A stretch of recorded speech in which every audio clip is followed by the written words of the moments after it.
Today I thought about how there are 8 billion people on this planet. What a crazy number.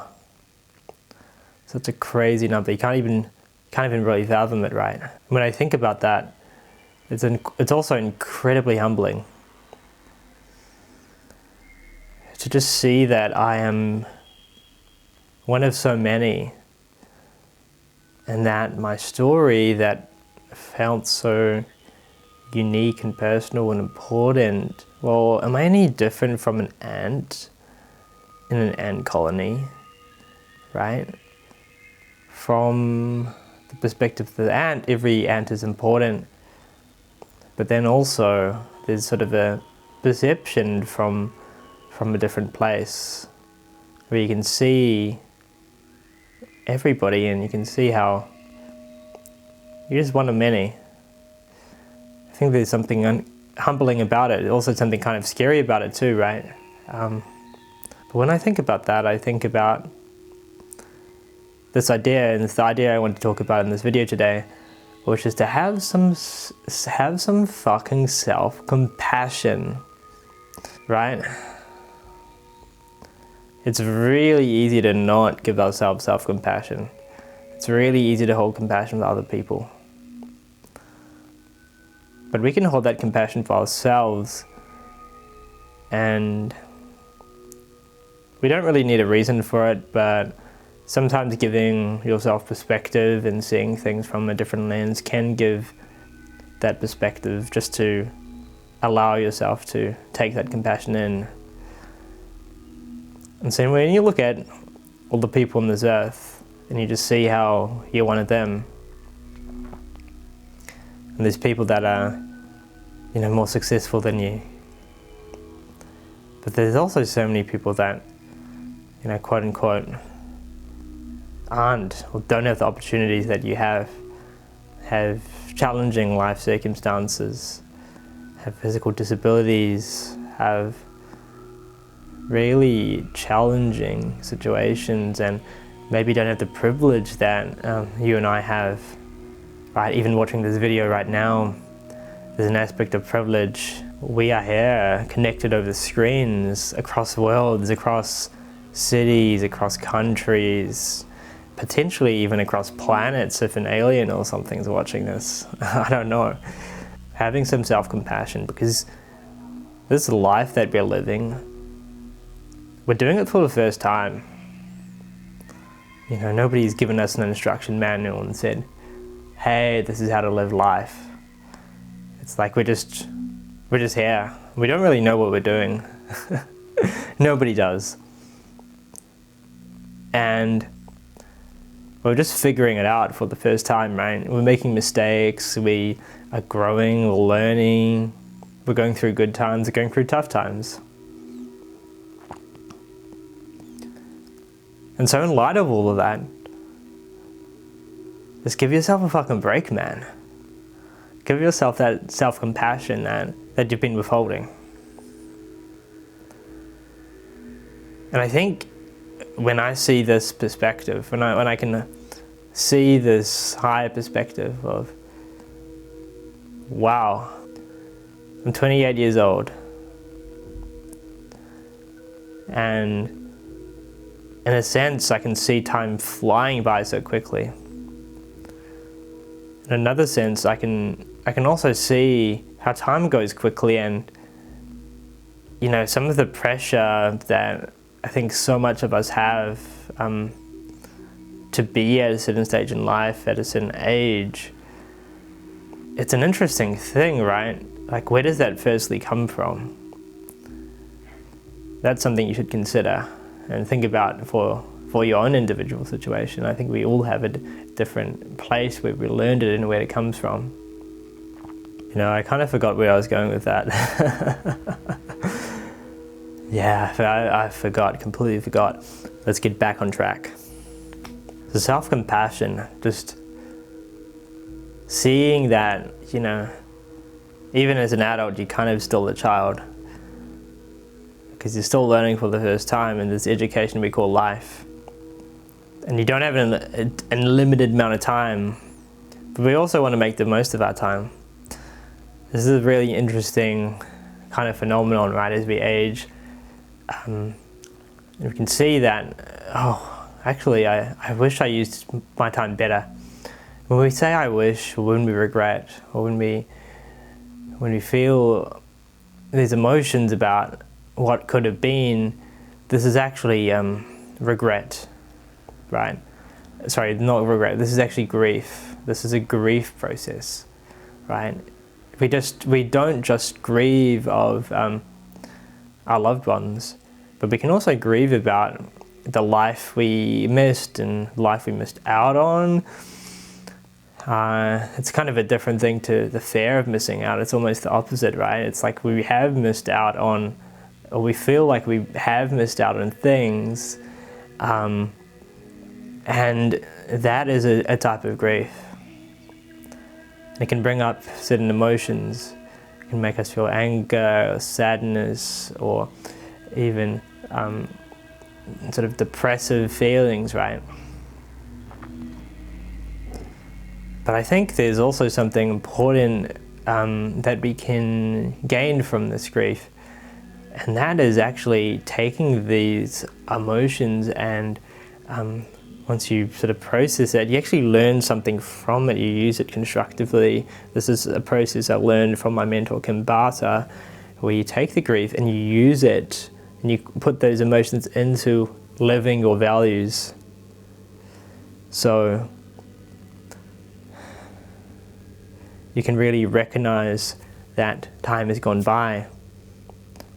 And now you want to put that energy, put that emotion, put that grief into living your values so you can make the most of the precious time you have on this planet. You know, the precious time you have with your loved ones, or the precious time you have doing things you care about.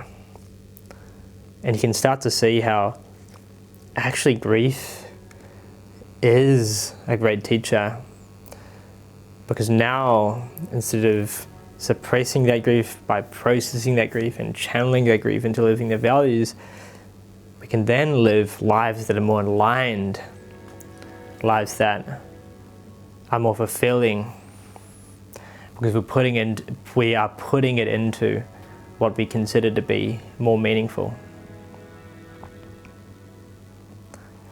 We can also pre-grief, right? Maybe something hasn't passed, maybe a loved one hasn't passed yet, or a circumstance or experience, but we can actually pre-grief, which sounds like a kind of wild thing, but there's actually power in it, right? You can feel the emotions of the loss, and sort of you kind of losing your attachment to the thing as well, in a sense. But then what comes from that is also an appreciation and moving that energy into living your values. And so then you go into the circumstance and you are already living your values, because you understand what the loss meant. You understand what loss means before you've lost it. And I think that is also a really beautiful thing. So going back to the idea of self-compassion, you know, you're here for the first time on this planet. And maybe we have other lives and stuff like that, you know, reincarnation and so, but really you can only remember what you have now. And so you're learning, you know, you haven't done it before, you haven't experienced the thing that you're trying now, right? Whether it's the business pursuit or the relationship or the friendship or you know, a creative endeavor. You haven't really done it before. We can feel like we're competing sometimes.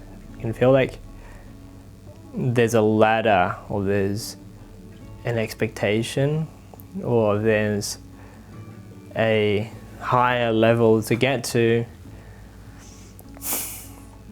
It's really interesting to deconstruct this construct, because I think when you deconstruct it, you see how much pressure there is in this construct.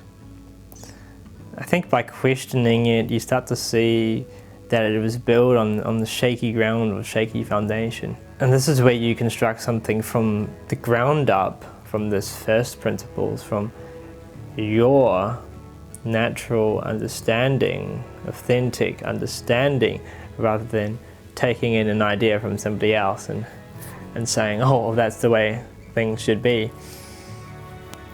But why should they be like that? You know, you don't know. Everybody, even the people we really admire, they're also going through life for the first time. And they've often come up with really cool ideas and sophisticated ideas. We might project golden shadow upon them. Golden shadow is where we project, you know, good qualities onto them and view them as higher than they actually are. View them as, oh, this guy's amazing, this guy's a genius, and I'm so far away from that, right? This is golden shadow. And then we might value their idea more than our idea. We might value their perspective more than our perspective. I think when we do that, we can lose sight of the validity of our perspective. And we take on somebody else's perspective and hold it as more of the truth. Something I've been thinking about is how there is no real truth, right? It's so relative, it's so dependent on, it's so individualistic as well. So as we live our life, we can really choose how we want to live it. Instead of taking a formula that's been prescribed to us, right, to like a roadmap of how we should live our life. Instead, if we construct this ourselves from first principles, well, firstly, it's more scary because we don't know what we're doing. Well, it's actually you're coming into direct contact with the fact that you don't know what you're doing, because now you are the captain of your ship rather than, you know, a seaman, a man of the sea. You are the captain by hopping in the ship and deciding, this is where I'm going to set sail, this is where I'm going to go. It's like when they found New Zealand. They didn't even know where New Zealand was, right? They were just like sailing. Some dude was sailing, right? Captain Cook. He was sailing around, and then he came upon a land of mass, and he was like, yo, gonna name that thing New Zealand. So it's kind of like that, right? We don't have the map, and we're sailing. But I think something that is so powerful here, something that helps us so much, is that self-compassion, is that understanding that, yeah, I'm sailing and I don't know where I'm going to go, and that is scary. But I'm doing this for the first time, and just like you, I don't know, right? I don't know where I'm going. But by not knowing and trusting in that not knowing, there's also figuring out. There's also, you know, looking through the telescope and seeing that there are other things around, and this is where the birds are flying, and this is where the fish are going. I think there's something beautiful in that. And I think there's something very beautiful in the journey. And the journey is more authentic. It's more of a personalized journey. And my theory, this is my theory, is by living a life aligned to that personalized journey, we can look back with less regret. We can look back with, yeah, I really did go somewhere. You know, maybe it wasn't where I wanted to go, but I did go somewhere.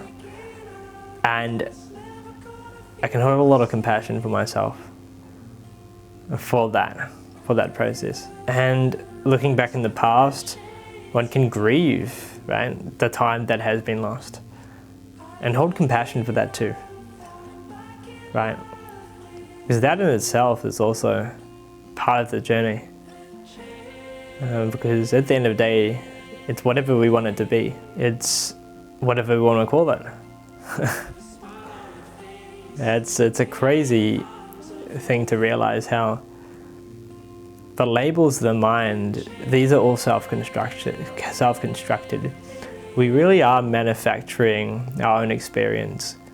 We really are manufacturing the thoughts, the ideas, the constructs that occur in the mind. So we might as well create constructs that are more beautiful, are more inspiring, lead to better experiences, and more beautiful states of consciousness. I think that is how you know a construct is good, if it's serving you, if it's leading to more spiritual growth and more fulfillment and more of a beautiful mind. And sometimes you have to go through the pain to get there. But that's where, once again, that self-compassion comes in. Even going through the pain, it's an unknown. So we can really just drop the resistance and the judgment that we have towards ourselves and towards others as well, for not being where we want to be. And I think that's a perfect exploration of detachment, because you have to be detached in a way, or detached isn't the right word. I think the right word is non-attachment. Yeah, non-attachment's the word. We can let go of the attachment, not to be detached, but to be not attached. And there's a distinction there. So just going back to the original thought in the start of the video, 8 billion people. What the fuck are we doing here? It's a crazy thing to think about. 8 billion people, all living different lives. And here we are. We can judge ourselves, or we can see that life is short and it's passing us by. And we're here for the first time, just like our parents are here for the first time, and our teachers and our mentors. And that's okay. It's okay we're here for the first time. It's okay that we don't know what we're doing all the time. It's okay that we're figuring it out. I think when we can recognize that, there's also some confidence. There's also some appreciation. And there's also some love for the fact that we are here for the first time. So with that, I'll leave you. Have an amazing week.